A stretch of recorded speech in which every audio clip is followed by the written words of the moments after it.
교갑제 TV 시청자 여러분 안녕하십니까. 2020년 9월 28일 오후 4시입니다. 예상대로 검찰이 추석 연휴를 앞두고 추미애 법무장관에게 선물을 하나 주었습니다. 추미애 장관 아들과 보좌관이 휴가 연장에 관여했다는 부분에 대해서 검찰이 무혐의, 범죄 혐의가 없다라고 결론을 내렸다고 합니다.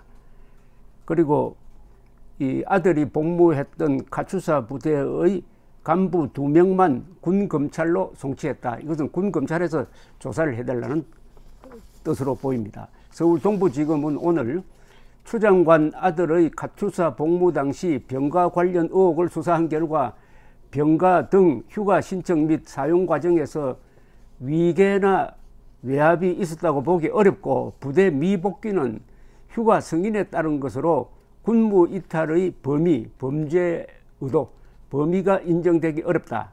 추 장관 및 그 아들 추 장관 전 보좌관 당시 가투사 부대 지역대장을 불기소했다. 현역 군인인 지원대장은 육군본부 검찰부로 송치했다 라고 발표를 했습니다. 추 장관 아들 서 씨는 가투사에서 복무하던 2017년 무릎 부상을 이유로 병가를 나갔다가 복귀하지 않는 의혹을 받고 올해 초 군무 이탈 및 근무 기피 목적 위계 혐의로 검찰에 고발당했습니다.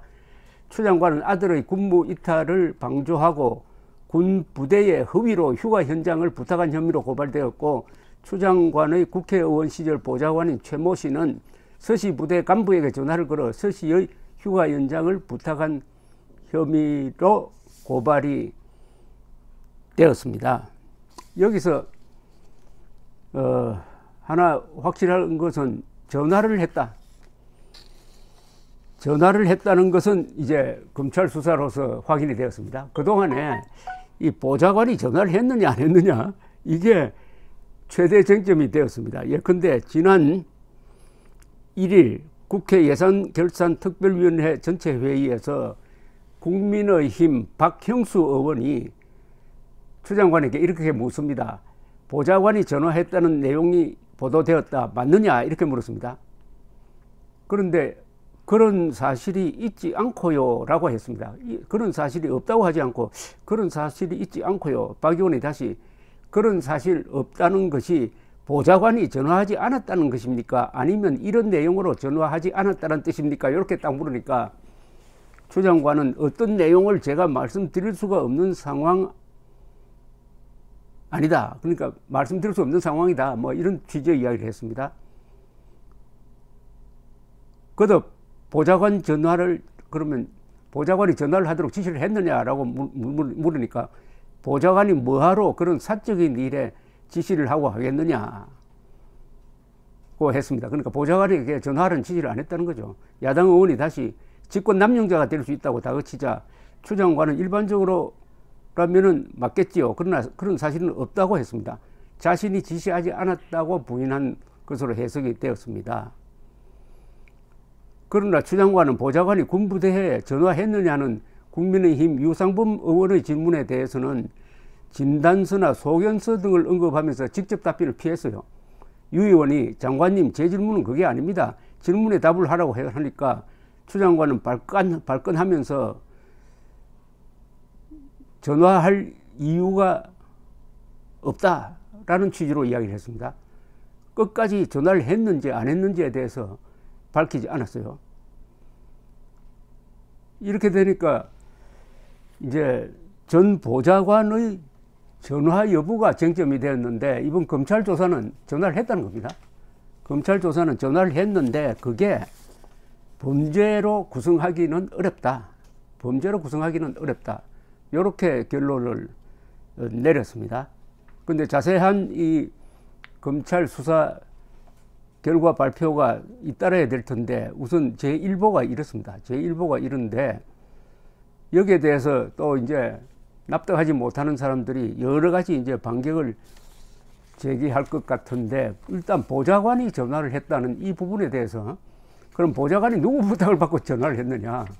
아들 부탁이냐? 아니면 추 장관 부탁이냐? 이게 또 쟁점이 되겠죠.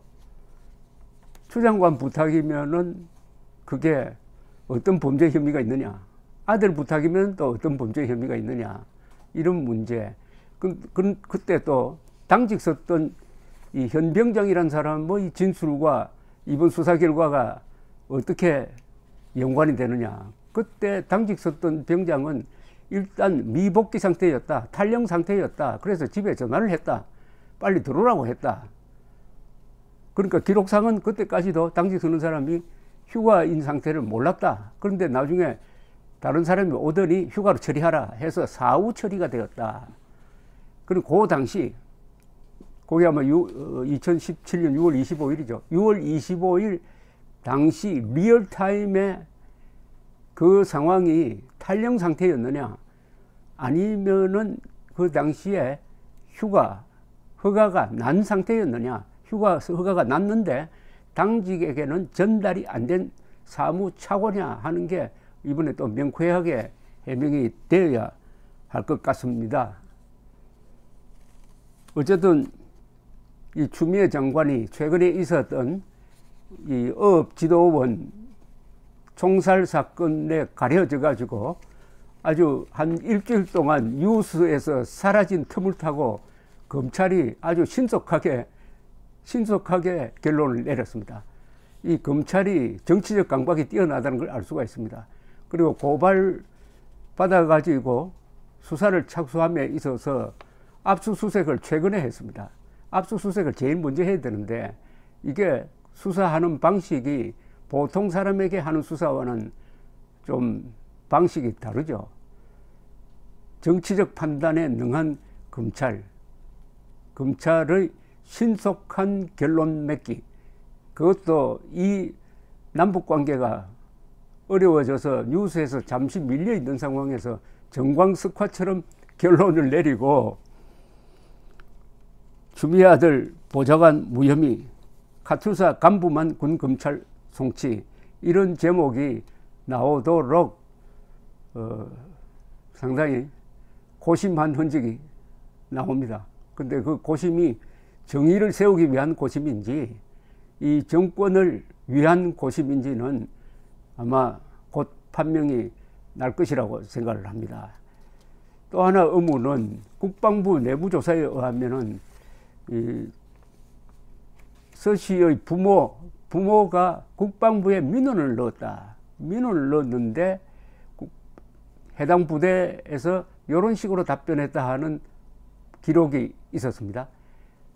그러면 그 민원을 넣은 사람이 누구냐? 부모라고 적혀 있는데, 그러면은 부모의 뜻을 받던 보좌관이 민원을 넣은 것을 이렇게 표현한 것이냐? 그럼 그 문서의 진위는 뭐냐? 그리고 그때 전화를 했다면은 녹음 테이프가 있을 텐데 그건 어떻게 되는 거냐? 등등 이 사건 발표가 의구심을 잠재우지는 못할 것으로 생각합니다. 일단 제 1보를 전해드렸습니다. 감사합니다.